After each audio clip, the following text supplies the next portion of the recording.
Good evening, everybody. Good evening, good evening, good evening. Today is Wednesday, October the 20th, 2021, and welcome to another amazing episode of Dialogues with Doc. I'm your host, Dr. Calvin Green, and I'm so excited to be back with you guys once again this Wednesday night for another awesome and amazing show with you guys. So listen,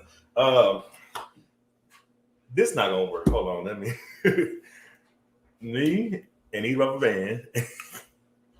I'm sorry, y'all. This is not gonna work. I feel restrained. Okay, so now, yeah, this will work. Okay, so good evening again. Welcome to Dialogues with Doc. Sorry about that. The orthodontist wants me to wear these rubber bands, and I can't get my words out the right way. So, quick shift, real quick. But yeah, tonight's show is amazing. We are back. I hope you guys are having an amazing and a productive week thus far. It's Hump Day. We're almost over that hump. And we are almost to Friday. So we're one step closer to Friday. So listen, you guys know how I operate, how I roll. Nothing has changed but the day of the week. So if you're watching right now, let me know where you're watching from. I would love to shout you out. Just want to say thank you guys for rocking with me each and every Wednesday as I continue to provide amazing content, amazing dialogue, and amazing guests on the show each and every week. So if you're watching right now, let me know where you're watching from. Of course, you know I'm in the DC area, so I'm holding it down for the entire DMV, the DC area, the Maryland area, and the Virginia area. I'm holding it down for the whole DMV. If you're watching from London, England, let me know. If you're watching from Dallas, Texas, Oak Cliff, Texas, Atlanta, Georgia, LA, if you're watching from Belize, let me know. I want to go ahead and shout you guys out and say thank you guys again, once again, for watching with me, watching the show tonight and rocking with me each and every week. This has been a crazy and a trying time as we are one step closer to Friday, but we're also one step closer to a new year. We are in the month of October. I pretty much blinked at the beginning, and now we're at the 20th. So this month is almost over. The time is about to change, and a bunch of other things are getting ready to happen as we draw closer to a new year, which I am so excited about. The new year, so excited about some new things going to be happening in every one of our lives as we get ready to cross over that bridge to 2022. Listen, I also want to let you guys know if you're interested in sponsoring a show sponsorships are available. So if you have a business or a product that you want to market, that you want to get out, let me know. Reach out to me at drcalvin.green@gmail.com. I have a bunch of different show sponsorship packages. You can sponsor one show for a price. You can sponsor a month of shows, a couple of months of shows. You can sponsor a year. Let me know. I want to support you as you continue to support me each and every week as we continue to push through this thing. Of course, if you're watching for the very first time, this show was birthed in the middle of the pandemic. I wanted to do something different. I wanted to provide a platform to have amazing dialogue and discuss about a bunch of different topics. So depending on the week that you join me, I may have a panel of individuals on the show with me. Another week, I may just have one individual. So I do one-on-one discussions, and I also do panel discussions depending on the topic and depending on the flow or the vision that I actually have for the content for their week. So we've done some amazing shows on parenting in the pandemic. I've had some Black male educators on. I've had some Black female educators on. I had some Black foster dads one week. One week I had a show with called Parenting from a Different Lens. So I had a house mother on my show because I wanted to bring some awareness to the LGBT community, LGBTQIA plus community, and how they parent as well. So I've done some amazing shows and had some amazing topics. I've had a relationship sex therapist on and a bunch of different things. So yeah, I like to keep it spicy, love to keep it hot, love to keep it entertaining, and love to keep topics on the table for everyone to discuss and for everyone to definitely be a part of. Tonight's show, as I was planning, which is so crazy, I actually had no idea that there was a day called World Mental Health Awareness Day when I planned this show. I try to plan my shows out a month in advance. So as I was planning in the month of October, I planned this show, and I had no idea that October the 10th was actually called World Mental Health Awareness Day. So ironically, about 10 days ago, we celebrated this holiday, National Day, as a world. You know, everyone has a day. Fried Chicken Day, Margarita Day. Still haven't seen when is the Only Child Day. But, you know, we have a World Mental Health Day that I was not aware of prior to me planning this show. And so it really brought to light what I wanted to do on tonight's show. And a lot of times we have different individuals that we're connected to that are professionals in the field that can be licensed therapists, licensed marriage family therapists, that can just be doctors and psychologists out there in the field that talk about mental health. Tonight, you guys know me. I wanted to do it from a different lens. I wanted to actually bring on some individuals who actually have dealt with it, overcame it, may still be dealing with it some days of the week, depending on what it is, and that are just really surviving and thriving in the midst of life as they continue to go through their each and every the everyday life and their everyday experiences. So I had an idea. I reached out to some individuals to join me on tonight, just based upon my connection with them. Give me one second. I think my thing is over there tripping. Hold on. Okay, I think I heard some thunder or something outside, so I want to make sure I don't get y'all Teddy Riley vibes tonight. No versus battle over here. I want to make sure everything is set up properly for them. So give me 1 second to set this up. So yeah, so tonight's show is going to be amazing. I have some amazing people joining me. I'll do this.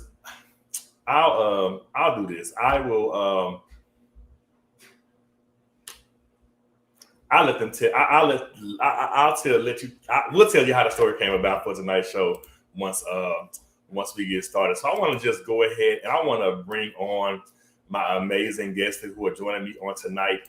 Of course, this is Dialogues with Doc. I can't bring them on any other way but the right way. So let me bring my guest on the right way, the Dialogues with Doc way. Hold tight. I'll be right back after these messages.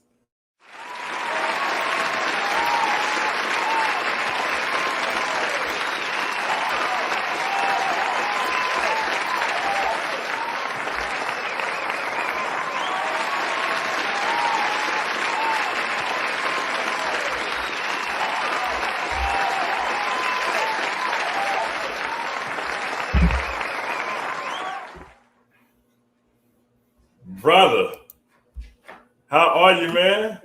What's up? How are you? I'm great, man. I am great. How are you? I'm good. I'm doing good. Okay, you can hear me good? I can hear you. Perfect. Okay. I don't want to give about the Teddy Riley versus vibes tonight. I want to just keep it cool and keep it copacetic. Man, listen, I am so appreciative of you joining me on tonight. I know you are in the midst of some me time, so thank you for taking from your me time to hang with me for about an hour and 15 minutes. I really, really, really appreciate you. I honor you. I thank you for the gift that you are, and I just thank you for just rocking out with me tonight, man. So how's your day been so far? Not too bad. I'm traveling, as you know. That's why I texted you earlier. Said I may be running a little bit late, but I got settled in time. So yes, I am taking some me time right now.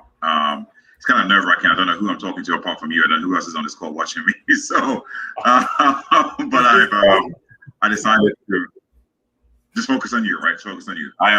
It's just me and you right now. We're inviting them in. That's it. Okay. It's just me and you. They eavesdropping. That's all. Yeah. I decided to take some time out for myself. It's been a while, and I think we all get to a point where we just continue to work. And luckily, I have an amazing leader who said, she forced me when I had a situation a couple months back, and she said, I need to see a week off on your calendar in the next 2 months. Otherwise, I'm forcing you out the door. So I'm so appreciative of her, and so yeah. Now I'm a full week. I'm overseas. Got a wonderful room, all inclusive. I'm just relaxing, just doing me at this point.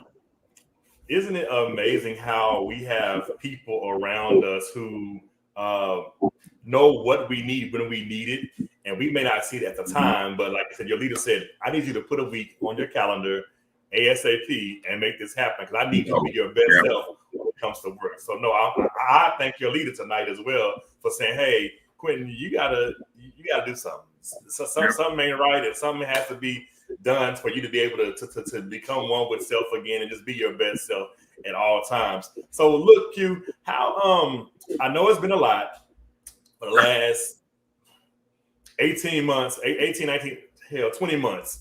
But how have you successfully navigated through this pandemic? Like, I know it's been a lot. March 2020 has been kicked off. How has it been for you navigating through this thing? I know it's had some high points, some low points, some I just want this shit to be over points, but just overall, how's it been for you overall? I think like most people, I think it's been a challenge, right? Even for those, my company went remote probably towards towards the end of March, right? So we were remote, and even right now we're still kind of virtual to some extent. I mean, I started going back in the office once I moved from New York. Now I'm in Atlanta, but I think at first we all thought, oh, it's gonna be only a few weeks, we'll get back to some sort of normalcy. Then a month passed, and 2 months passed, and then there's panic, and there was no toilet paper, no bleach, and no masks, and it was just, it really kind of, for me, it really shifted the way I thought about life and the way that life is so unpredictable, and how much we have to value it, because we lost a lot of people, unfortunately, during the pandemic.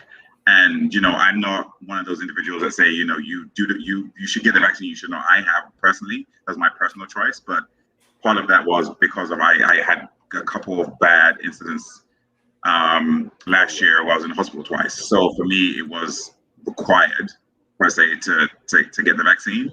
But I think for me, having a great support system, all of us was in this together, right? Having our Zoom chats. I think people were Zoomed out last year. I celebrated my birthday last year on Zoom, which probably most people did. Lucky with me, I was with my partner at that point, so I wasn't alone. So it made it a little bit more easier to navigate.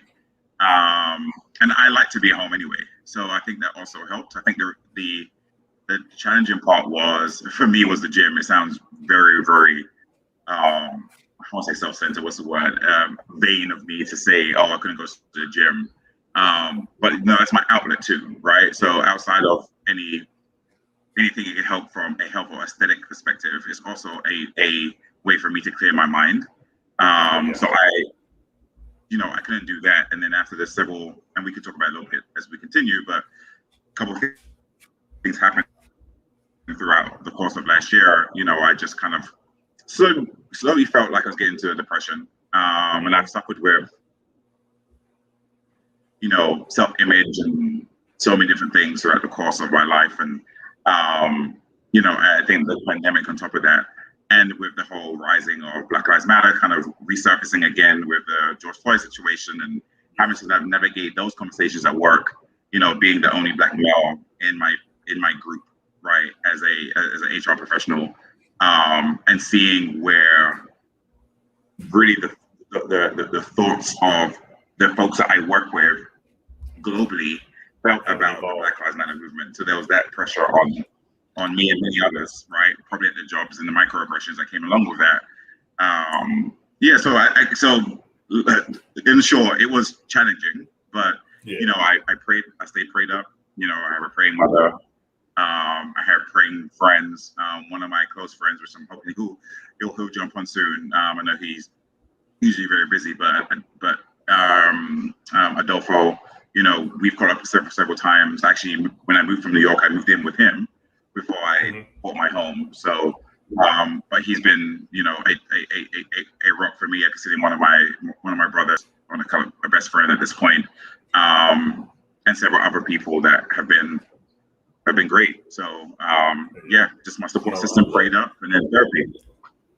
No, I was listening to you describe your experience. So it's like building the best turkey sandwich, and you stack everything on top of it. It's like the pandemic has really just. I had a foundation, then this is on top of it. This is on top of it. This is on top of it. This is on top of it. So you have this big sandwich now of all this stuff that is compounded to build this huge thing that can become overwhelming at times. But we had to find ways to successfully navigate. Like you said, the gym was your outlet.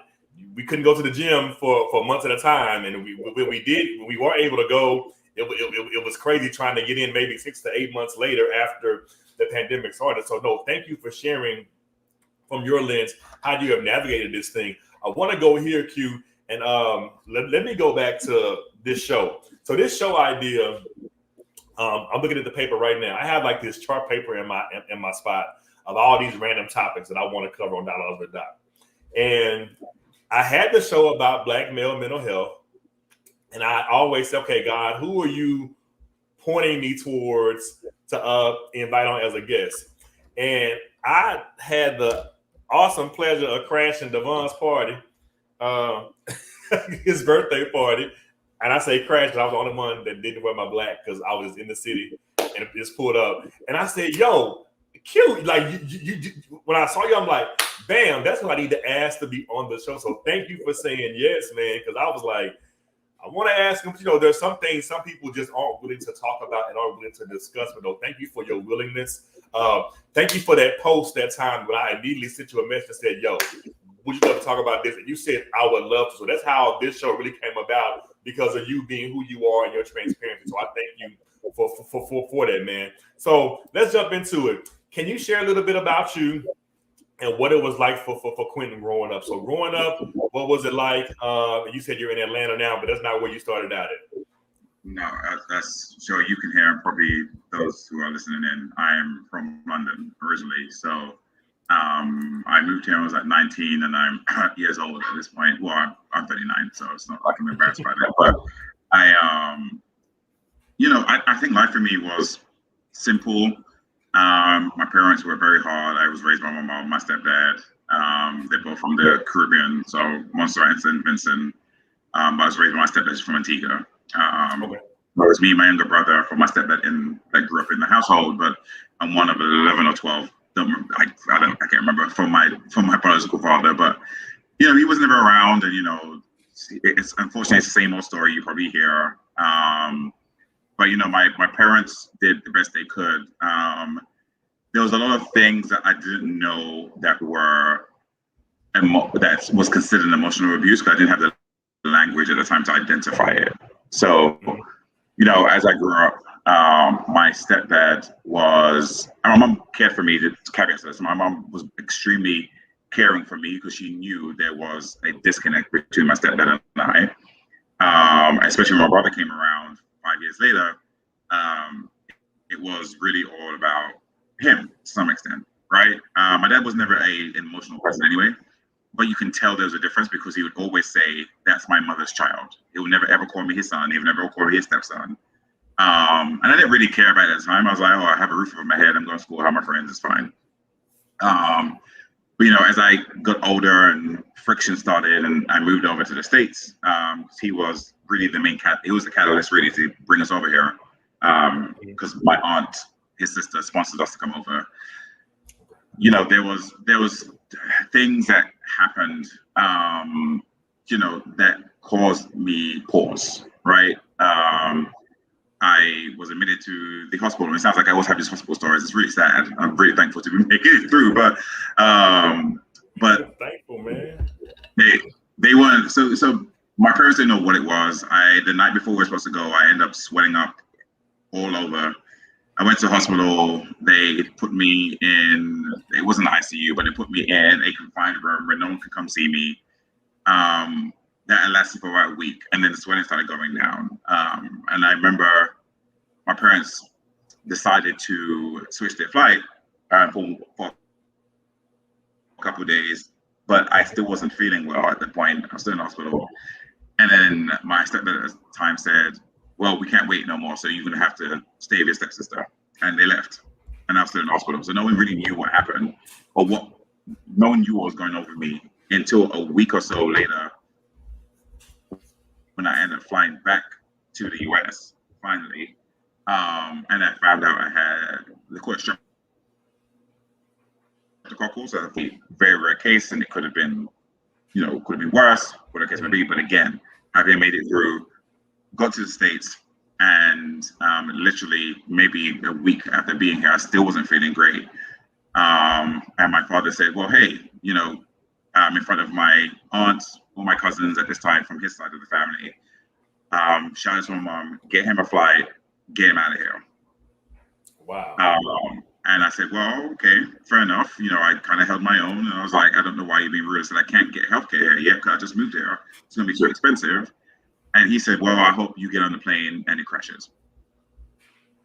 Wow. So, you know, so there's things, and I'm going to go through all those, and I'm sure we can touch on a few of those. But I'm not. So it's funny now that my dad and I are in a very, very good place.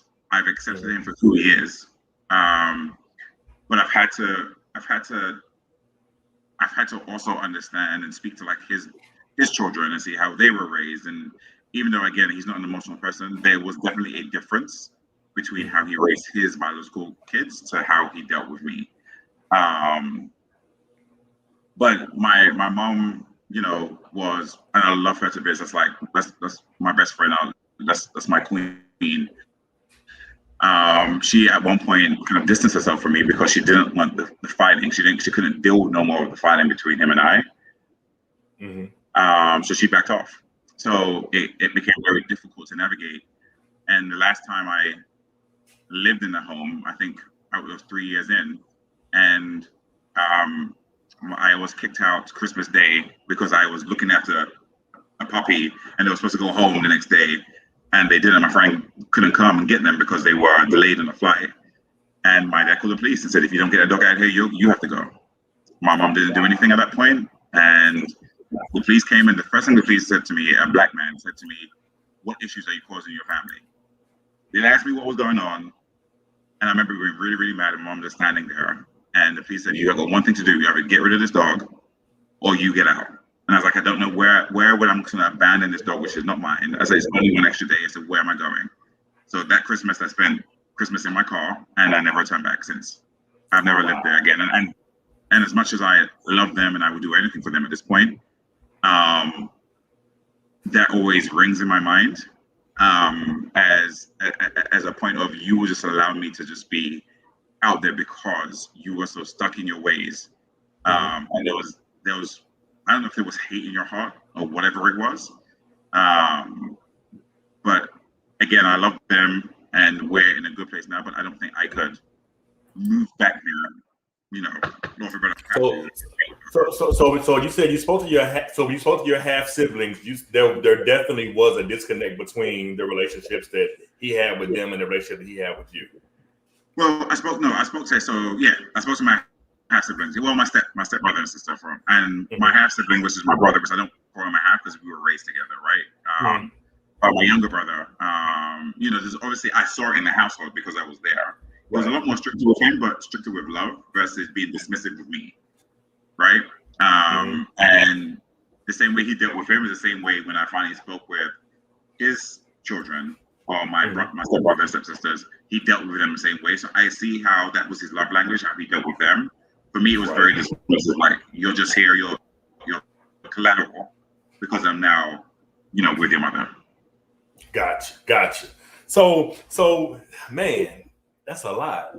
I wasn't like, I mean, as we get into more to the conversation, I thank you for your transparency. Like, I had to do my homework before I got online tonight. So all the week I've been looking at statistics and stuff like that. So it said that 1 in 5 Black males are more likely to develop or encounter mental health issues over their lifetime. Suicide is one of the top 3 causes of death amongst millennials, and there are different types of mental health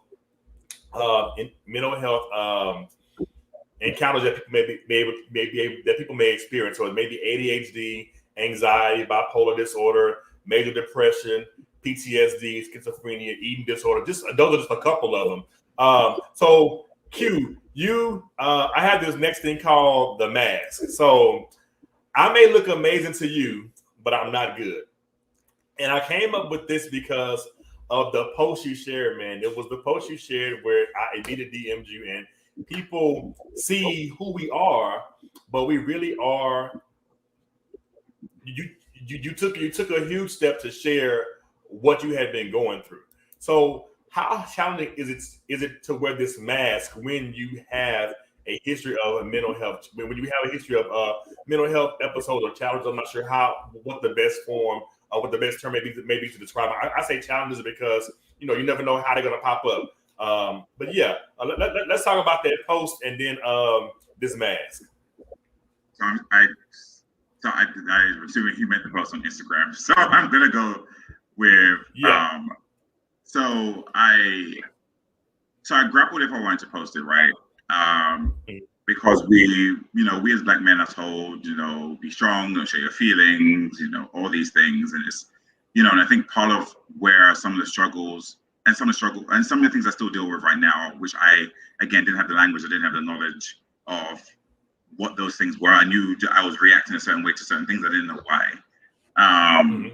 Is because in my household, my Black household, my Black Caribbean household, if there are things that are wrong, you shut up, you deal with it, right? You don't talk about it. If I was to bring something up, you don't say about it. So I've always had to keep this strong quote unquote persona of just deal with it. If I'm upset, I go in my corner, be upset about it, and then keep it going, right? And I think the reason why I felt it was so important is because there's so many people that I've had the pleasure of interacting with who confided in me just in random conversation, who are crying out for help, who are scared to open their voice because one of criticism, right? It's always they're seeking attention, or it's just why they can't just shut up and deal with it, or whatever the case may be, right? I think a lot of people don't speak out because of fear. And I said in that post initially, during the post, I said, this is not for me. I'm not seeking any pity, right? I'm not seeking any, oh, it's going to be okay. I wasn't seeking any of that. I think the point is when you look at social media specifically, and I grew up without social media, right? My social media was the payphone, or maybe even once the internet came up, it was dial-up, right? So now I'm age, I feel so old. So I didn't have to worry about Instagrams and Facebook. I'm right there with you. AOL no, I didn't dial-up. worry about that, right? But we post what we want people to see, right? I'm not going to post all the time. Well, majority of times my posts are usually very positive anyway, but I don't post me crying. I don't post me if I have a bad day at work. I don't post none of that, right? I deal with that to myself. But I remember one or two people had reached out actually several people reached out when I did that particular post, but said, I never thought that you would deal with something like that.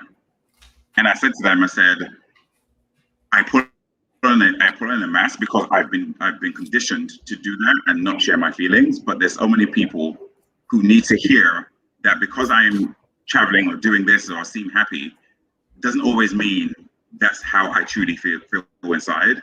It's for me to keep it the facade so I don't feel like people are going to be intrusive of my space while I try to navigate how I'm going to deal with this particular situation. So, but the post was about committing suicide. Yeah, that's one I kind of got out there. The post stuck with me, and it's crazy because as you were talking, I was writing down the conditioning piece. Like you said, we're conditioned to not share or show certain things. So when you share the post, I was like, man, like it gave me inspiration on this end, on this side, because I don't care what anybody says. We've all at some point dealt with or considered not feeling like we were enough, or not feeling worthy of certain things, or just dealing with our own challenges. And you even went as far as talk about, you even got into cutting. Like, these are different things that I hate to say, but society has conditioned. That we're conditioned us to believe that people of our skin tone don't deal with it. We hear oftentimes, that's what the beige people deal with. That's what the white kids do. No, there are really some African American people and some African American males that deal with these types of self-harm infliction, infliction where you're self-harming, where you're harming yourself, and deal with those emotional challenges. So no, when you made that post, man, I immediately was like, man, okay, I have another brother in the struggle. I've had my own issues and bouts with it, but it wasn't to the point. I mean, it was, you know, there are different avenues of it. I've never been a cutter, but I have had my own cycles of depression. Or I felt I call it the Steve Urkel mentality. People see me now, but I was the kid growing up with the big Sally Jesse Raphael glasses, the braces at the time, and now I got them again after 40. But I had those images, those issues where I felt like I was ugly. I called it the ugly duckling, and now I'm the swan that has evolved. But I had my own body image issues growing up as well, so it caused me to have different bouts of depression. So people see this mask of what we look like, and we look amazing. We look like we have everything together. But there are some points where I'm not good. There are some moments where I struggle. There are some moments where I just don't have it. And some days I'm able to dig deep, and some days I have nothing to dig from to bring me back up. So no, thank you for sharing that. To my next point, the power behind your transparency. You made this post and you had so many people say, I didn't know you dealt with that. Oh my God. Thank you for sharing. What were some of the things that came out of good things that came out of you sharing that post? I think it gave permission for other people to open up about their struggle, whether it's in their circle, whether it's to their family, whether it's to a stranger. And also it gave permission to understand that because you are sharing these things, I'm not saying to be able to say, hey, I have a problem. Hey, I think I've identified a potential mental illness. Hey, I am struggling with X, right? It takes a lot more courage, I believe, to be able to confront that and say, hey, I have a problem, and speak that out loud, right? And again, the point of the post was to really say, I've had to really look within and do some work. I struggle today, right? It's an ongoing conversation with myself. It's an ongoing conversation with my therapy. But I have great accountability partners who consistently check in with me and say, have you gone to therapy? What are you doing now? And when I had that moment where I literally came home and I was like, I don't want to do this anymore. I pulled out some pills on my bed and I was like, okay, which one will be easy for me?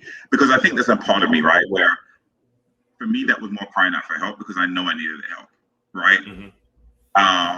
But I did get to a point where I felt like, well, what's the point of me crying out for help if I feel like I've been here before, right? So there's a contemplation of, if I just end it, then I'll be at peace because I don't have to feel anything anymore. But it's always that sign of, hey, I have people that care about me. Yeah. And I don't know what it was. I sent a text out to my core group, and then I just shut down. And I didn't do it because I just needed to be alone for that moment, to really think about really a whole group of things, right? Like I wasn't even thinking about them at that point. I was more thinking about they will be fine when I'm gone. People mourn, people get over it. Well, not over it, that sounds terrible, but people come to grips with what's happened. Yeah. And navigate it as they continue through life. I've lost friends and families. I'm sure you may have lost friends and family as well. And it's been difficult at that time, but we cope, right? So in my mind, I'm like, you'll cope, you'll be fine, right? But it was after when I checked the calls and the text messages and people were angry but happy at the same time. And I set up a Zoom call with all of those folks that I texted and said, hey, I need help. I need help. And yeah, I'm sorry. No, and everyone's willing to jump in and help, actively help, which was more than I could ever ask for. It's funny. It's funny you said accountability partners. I'm listening to you, and you know, growing up in church, you know, they say get you a prayer partner. You know, get somebody that'll pray with you when you when you need a little extra help, and you know, and you need somebody else to be praying with you.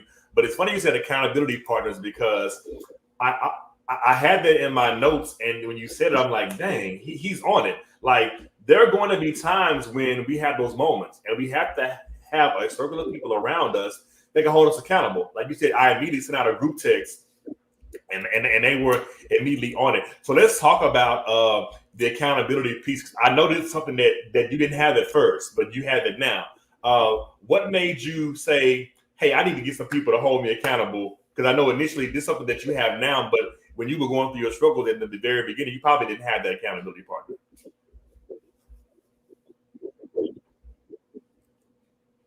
Yeah, I would have provided with some really good people in my life. You know, again, Adolfo being one, Devon, you know, Devon being another. The list can go on.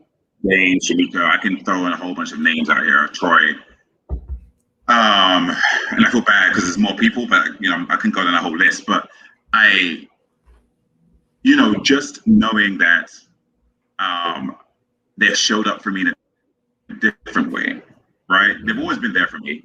We've always had conversations, and when you know they've had their issues, whether it's dating or whatever, or I need to know what I'm going to wear or whatever, but where am I traveling or business related or whatever, right? We've always been there for each other, but this was different.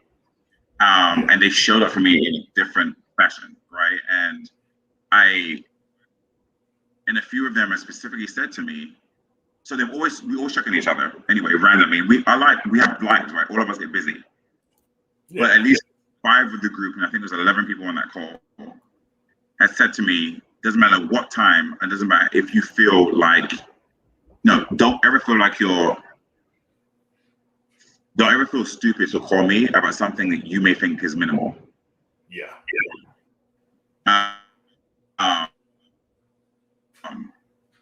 And I was like, no. So I just felt weird for me, just because for me, if it's what's kind of astronomical and scary to me, may be very minimal to you, right? So, and then I start thinking about, well, I think it's like this. If I'm presenting it to you, you may think it's like this. Do I need to present it to you? But again, having those accountability partners say to me, well, hey, when you have those moments, you reach out. Doesn't matter how small you think it is, you reach out just so I can hear your voice. And let's talk through it. Right? Yeah. My best friend Dane, I told him I was having this call today, and you know, he's love him dearly, but he's like, well, you know, let him know that I'm pushing you to go back to therapy, because I was going to therapy for some time, and then I was like, I want to change my therapist, and I didn't go back to this particular therapist. So I was searching for another one, but in the meantime, I wasn't going. And he said, going to somebody is better than going to anybody at all. So I had a session yesterday with the same gentleman, and it was a good conversation. But you know, again, I'm still looking, but at least I have somebody there. If there's certain things and like tools that I need, if I'm facing something, I have a professional to be able to kind of help me guide through that. But again, accountability, right? Saying, hey, what are you doing? You're not doing anything. Get on it, right? So yeah, no, I love that, because we have to. I mean, we have to have people to hold us accountable, because if we don't, we won't do it. So like Dane told you, going to somebody is better than going to nobody at all. You know, so go ahead and get you this filler for now until you're able to find someone. Right. And I love the fact that you said I do go to therapy. You know, therapy and like health insurance are things that I feel like we pay for automatically, but we don't utilize those. Like even as Black males, we pay for the health insurance, but hell, we won't go to the doctor, and when we finally go, we find out that it's stage 4 or whatever it may be. Yeah. Even like with health insurance, I mean, even like with therapy, you know, all these companies, and you'll even on the HR side have like these EAP programs and things like that, where you can find a therapist to help support us in these type of things. So no, thank you for sharing that. I want to go back here for a second. Your spirituality, how has that been impacted by your mental health? You know, we grew up in families either, you know, what you say earlier, we'll go in this house, stays in this house, don't go outside this house. and then we also hear just pray about it and it'll go away. So, or just pray about whatever and God will fix it. But mental health is something that people deal with for years. So, how is your spirituality and your mental health connected? It challenged me. For some point, I was questioning, right, as we do. Like, why is this happening to me? Why is this happening to the world? And I'm an empath, right? So I feel when other people are upset. I don't like when I'm driving and I see someone homeless in the street. It hits me hard. Like, I hate seeing that. So I always question, you made this world for us, right? But why is there so much suffering? Why, right? That question when things go great for me, like, why is it just me? Why is somebody else not able to take this trip? Why is somebody else not able to land this job? All the things that I know I've worked hard for, right? And I haven't been perfect by any means. None of us have. We're not with no Jesus by any means, right? But I with the challenges from a mental health standpoint, and I've had this conversation the other day where somebody said, well, you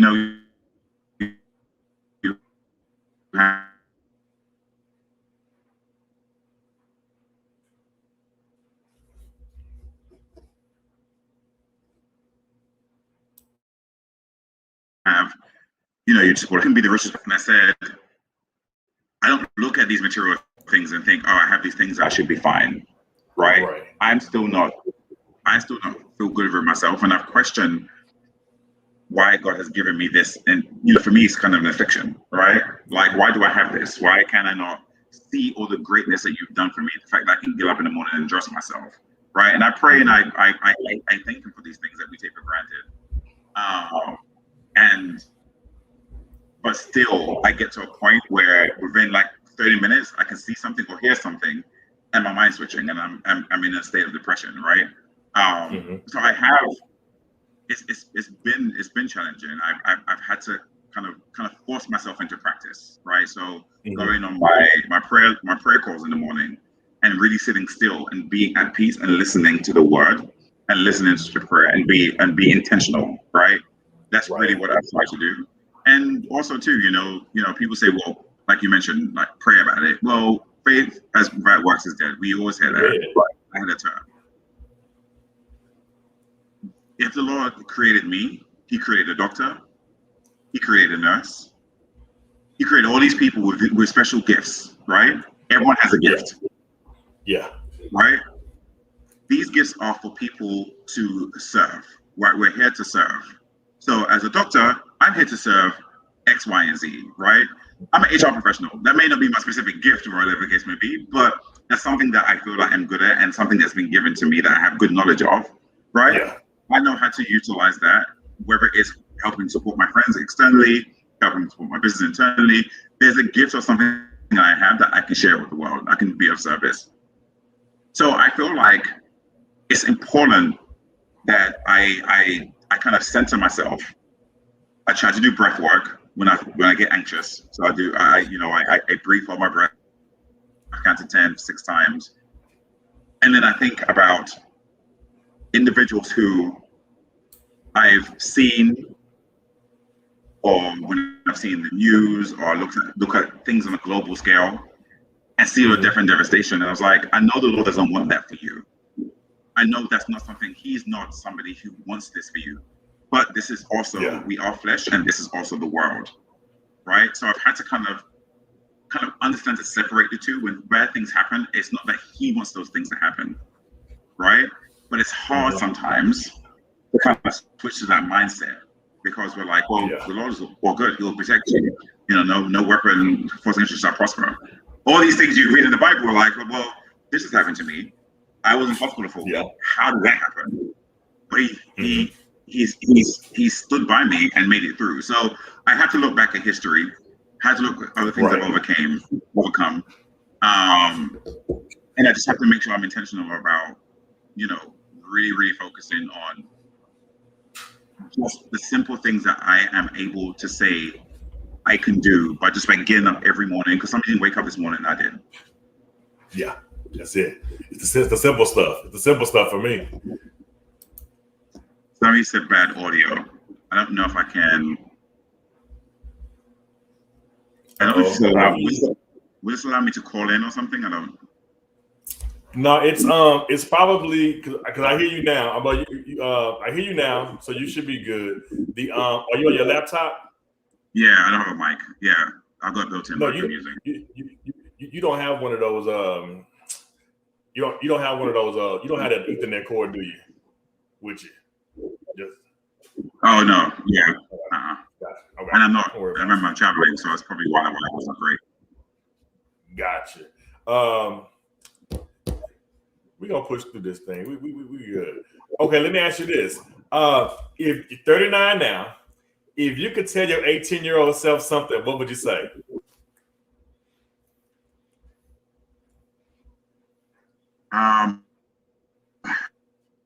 What would I say to my 18 selves?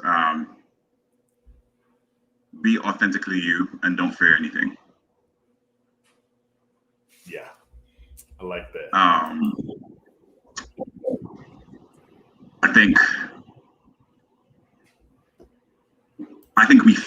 think fear gets in the way of a lot of our decisions. Fear of what people will say, fear of not being accepted, fear of rejection. You know, that's always been a fear of mine. All those things have been a fear of mine. And there's still some things that I deal with. I think as I've gotten older and kind of accepted myself and tried to do better and love myself, love all the things about myself, I have definitely been able to say, if I want to do this, I'm going to do it. If last year has taught me anything with the pandemic and the loss of the ease of loss of life, right? Unfortunately, right, where people were sick one day and they were gone the next, and I made it through that, right? If I want to go skiing on top of the mountain, guess what I'm going to do? If I want to take myself to the movies, I'm going to do it, right? If I can't wait on anybody to make me happy. I have to understand how to make myself happy, whatever that means for me. That's it. This is the question that just popped up as we were talking, and I didn't get to send it to you. But Quentin, how important is it as you navigate the mental health challenges to know what your triggers are? Sometimes we can kind of tell when we're going on a down, not an incline, a downward incline. Yeah, downward spiral. But how important is it for us to know, or for you to know, like, okay, this is a red flag for me. So something's not good right now. It's like when they say, if you do the same thing expecting different results, right? Like most of the time, history will repeat itself, right? So there's been things that happen now that I know there's very similar things that I've dealt with in the past. So I can sometimes identify, most of the times now I can identify when something is going to trigger me. Or sometimes it comes out the blue, right? But it's something that I felt before. So I think where it gets difficult, it's not so much of, it's like, what do you do when it happens, right? Because sometimes if it's going to trigger you, it's going to trigger you, right? If you can see it coming, you can do some things or have some actions or use some tools to kind of hopefully circumvent that from happening, right? But if it hits you like a ton of bricks, what do you then do in that moment, right? So a couple of things for me, like I told you about breathing technique. Sometimes I have to sit still for a moment and think about why this is triggering me right now. Has anything changed in my peripheral, right? That's making me feel weighed down. Was there anything that happened yesterday, right? Was there, am I anticipating something that I can't control? And that's really bad for me. I look so far ahead. I'm like, oh my God, this may happen a year down the line. And I'm panicking about it now. And I have to get to a point where, and I give you an example. So Sunday, I was saying this to my friend Shamika. I was, some photographer wanted to do a shoot with me. He actually took some pictures for my housewarming. And I got in the car, and a Sunday in Atlanta was beautiful. It was just a really, really nice day. And the first time, I could probably say in my life, I drove, it was peaceful, and I felt at peace. I didn't think about anything. I didn't worry about anything. There's a little coffee shop I went to, which I've never been to. It's a whole new area I went to. And I literally got the coffee and I sat in my car, sat on top of my car and I sat there. And I felt the best I ever felt. And I kept that moment and said to myself, what did I do this today where I can repeat that again, where I know if these things happen, I can think of that moment of peace, the moment of being centered. So, and I think that's all come with part of the work that I'm still trying to do and trying to, again, learn self-acceptance and trying to really identify triggers and when they happen and kind of refocusing my mind on why and how do I now move to the next step and what tools have I used in the past to get past it? Because again, most of the time it's history repeating itself and you've been there before. Yeah. No, you're right. It's like you said, she's like, okay, I've been down this road before. This was me 2 years ago. This is me 6 months ago. Let me get myself together real quick and shake myself off and get back to it. So Q, you've been dealing with this for a while. When did you know I need some help? Like you talked about growing up in the house with stepdad. Even as an adult, you've had some challenges. At what point did you say, you know what, I can't do this alone? You didn't have any accountability partners at this time. It was just you by yourself, and you said, you know what, I got to get some help. I think there was a few times where I thought I needed help, and then I said, "Oh." The next day I woke up, I was like, "Oh, fine, I don't need help." And I think we all do that, right? Yeah. I think when I started cutting myself, I knew something was a little off. But to some extent, I also thought this too shall pass. So once I'm healed, I'm fine, right? I think it was the very, very first time where I kind of let my steering wheel go. Driving, I think I don't know if it was in Orlando or I may have been in Orlando at the time before I moved to New York. But I just let my steering wheel go and just let go. And I kind of dazed out for a moment. It's like, well, whatever's going to happen is going to happen. And I was like, well, why am I just giving up? Like, I don't come from a family that give up. I don't come from, that's not really instilled in my upbringing, right? We've never been extremely hard, no, just working people, but people who just really want to just always do better. So I'm like, why am I just giving up with life when I have so much more to live? And I was in my 20s at this point. And I tried to go to therapy, but I felt silly going to therapy because I never knew about therapy, right? It wasn't discussed in my household. So I was like, why am I talking to a stranger about my feelings? All they're going to do is, looking at, the TV shows, and you're going to put me on a couch and give me some tissues and I'm going to cry about my feelings. And then I'm going to go home and feel rejuvenated and I'll be back on your couch again. So I'm like, what are you going to do that I don't know? But what I've learned about, especially with therapy, is, these are trained individuals that understand how the brain works, why the brain works the way it does, right? And I'm not, I'm not a therapist. I'd like to sometimes think I am. I give better advice than I take it. But I think at that moment, and it probably was about 24 when I started cutting, I think. And I think it was like 25, 26 when I had that incident with the car. And I was like, if I continue down this road, I'm not going to be here much longer. Mm-hmm. And I started thinking about all the situations that have happened to me in the past, and things happen after that too. But I never really dealt with anything. I'm always somebody who's like, okay, I deal with it for the moment and get my mind. I may speak to one or two people, and then I'm off.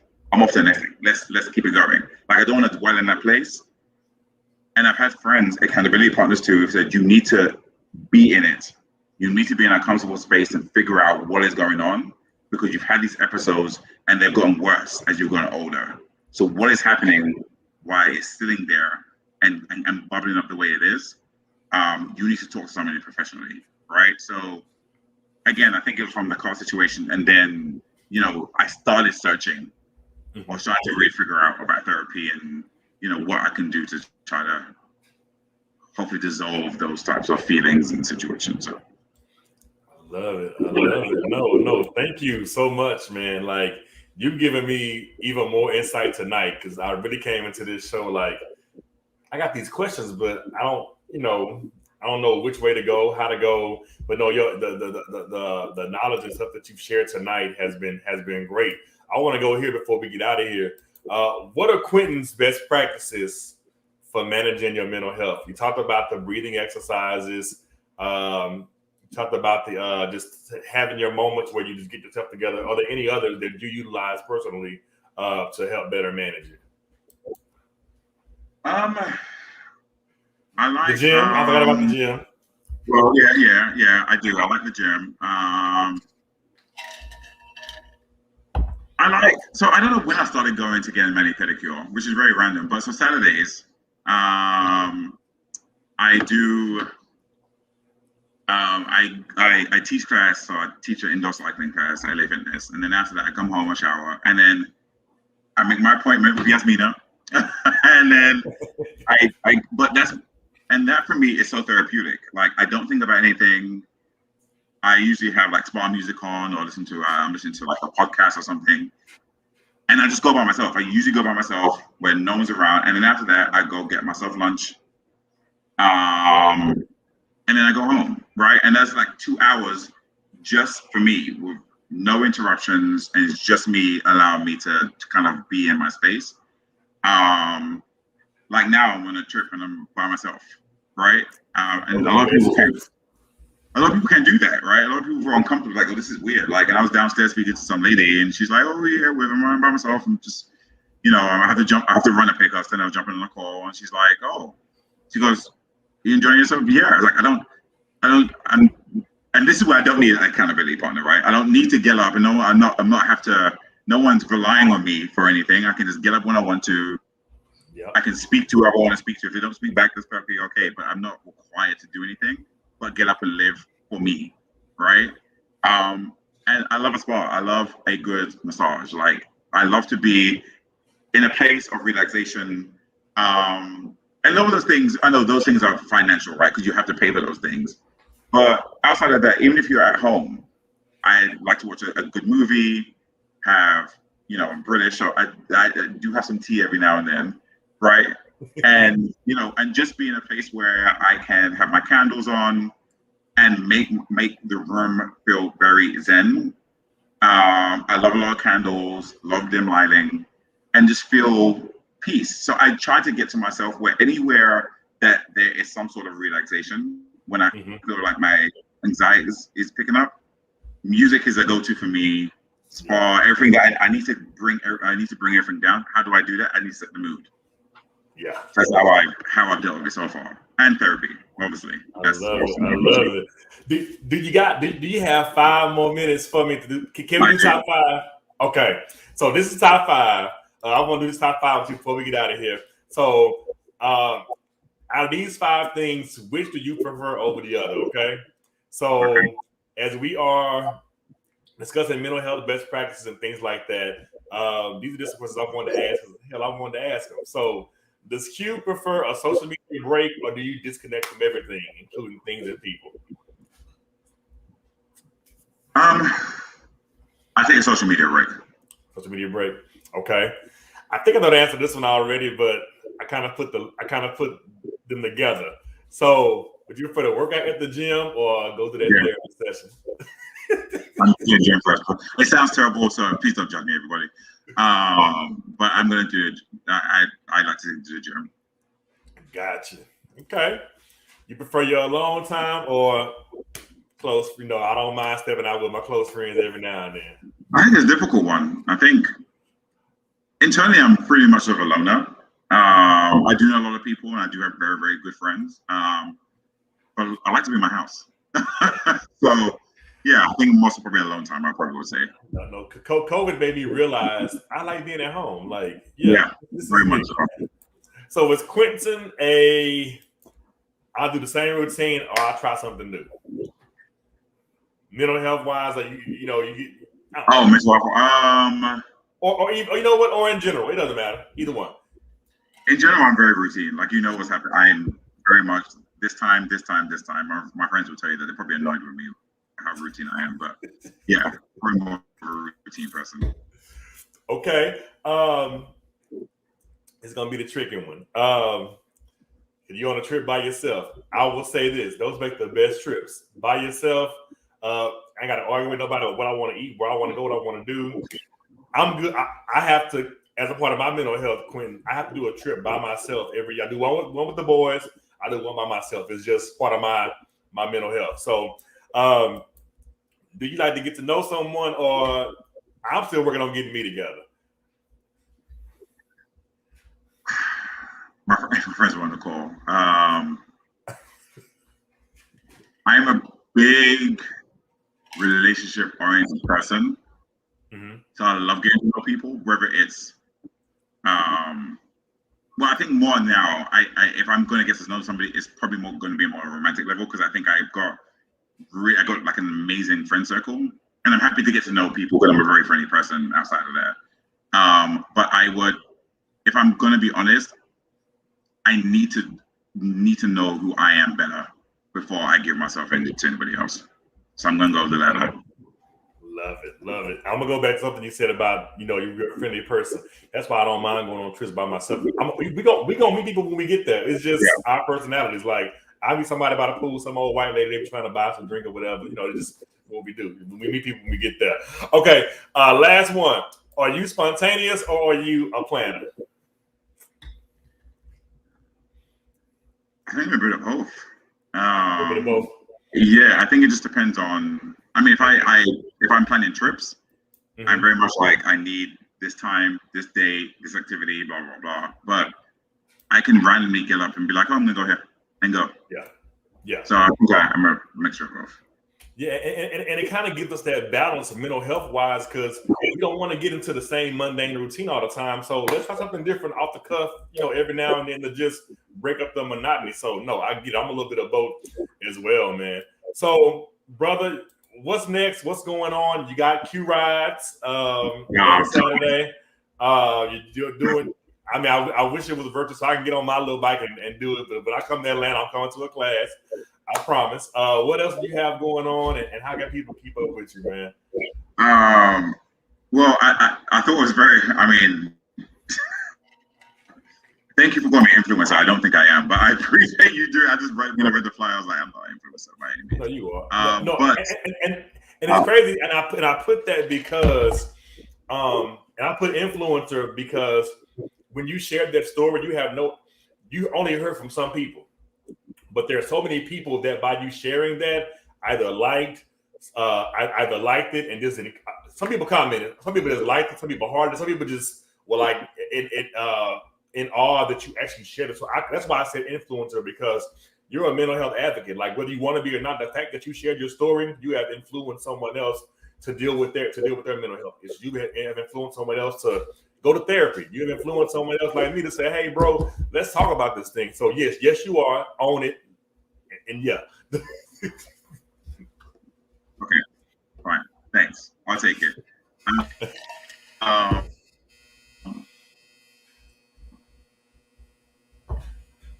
guess what's going on, continuing to kind of build my following for my spin class. I'm teaching LA Fitness, Atlanta Station and Camp Creek. I love doing that. It's an outlet for me. I love being in front of people. I love teaching. So that's something I'm going to continue doing. And I am actually going to be starting something which we should definitely talk about at some point. A monthly, which is going to be called Space. I'm actually working with a friend of mine who is a learning and development director.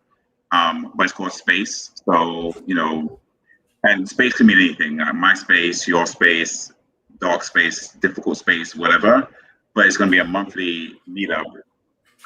Where I want to bring black men to have conversations similar to this, and bring in an expert.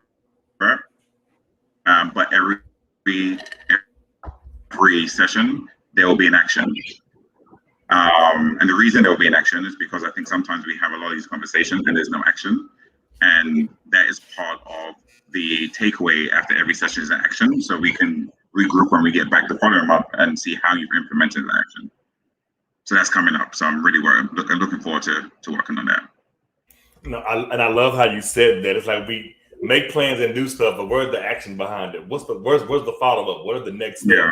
So I like how you said it's going to be monthly, and there'll be homework attached to it to make sure that you're, in the words of Ayana, doing your work. You know, I love how you said it. So I'm excited about that, man.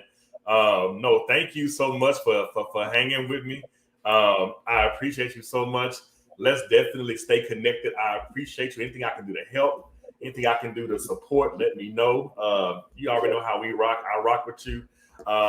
It's crazy how I've known you for years through social media. Finally met you one day and was like, yo, this brother here, he I got to get him on here. So no, thank you for taking the time for your vacation. Thank you for sharing. Tell our dog folk we missed him. We're gonna get him on, and I thank you for opening the door tonight for me. I gotta continue this. Like there has to be a part 2 to this. Because there's a lot of things I wanted to touch on, but didn't really get to hop into. But no, I would definitely be inviting you back on here to hang with me. I appreciate you so much. Look, now get back to your vacation. Enjoy yourself, and we'll be in touch soon, guys. This has been this Dialogues with Doc. I'm Dr. Calvin Green. I will see you guys again next Wednesday at 8 p.m. Eastern Standard Time. Enjoy the rest of your vacation, brother. I will. Thank you. Thanks, everyone.